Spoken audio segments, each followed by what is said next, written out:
Women's premier league లో Chennai super Kings త్వరలో అడుగుపెట్టేందుకు సిద్ధమవుతున్నట్టు జట్టు సీఈఓ కాశీ విశ్వనాథన్ స్పష్టం చేశారు. మహిళల క్రికెట్ కు ప్రాధాన్యత ఇస్తూ ఈ లీగ్ లో భాగస్వామ్యం కావడం తమ తదుపరి ప్రధాన లక్ష్యమని ఆయన వెల్లడించారు.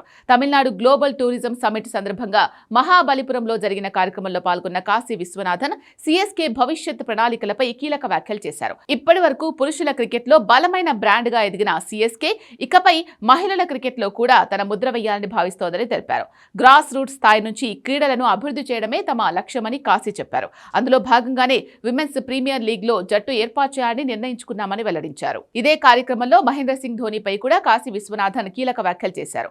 2008 నుంచి సీఎస్కే కు ధోనీ ప్రధాన బలంగా మారాడని, అతడి నాయకత్వం జట్టును విజయాల బాట పట్టించిందని అన్నారు. మైదానంలో తీసుకునే నిర్ణయాలన్నింటిలోనూ ధోనీకి పూర్తి స్వేచ్ఛ ఇచ్చామని తెలిపారు. అశ్విన్, రుతురాజ్ గైక్వాడ్, శివం దుబే వంటి ఆటగాళ్ల ఎదుగుదలలో ధోనీ పాత్ర కీలకమని గుర్తు చేశారు.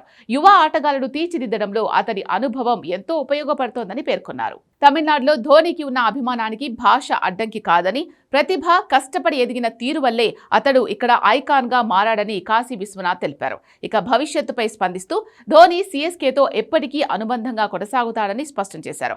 ఆటగాడిగా అయినా, మార్గదర్శకుడిగా అయినా అతడి పాత్ర జట్టులో కొనసాగుతుంది అన్నారు. మరోవైపు విమెన్స్ ప్రీమియర్ లీగ్ లో సీఎస్కే ఎంట్రీ క్రికెట్ అభిమానుల్లో పెద్ద ఆసక్తిని రేపుతోంది. ఇప్పటికే బలమైన ఫ్రాంచైజీగా గుర్తింపు పొందిన సీఎస్కే మహిళల లీగ్ లోకి రావడంతో పోటీ మరింత ఉత్కంఠభరితంగా మారే అవకాశం ఉందని నిపుణులు అభిప్రాయపడుతున్నారు.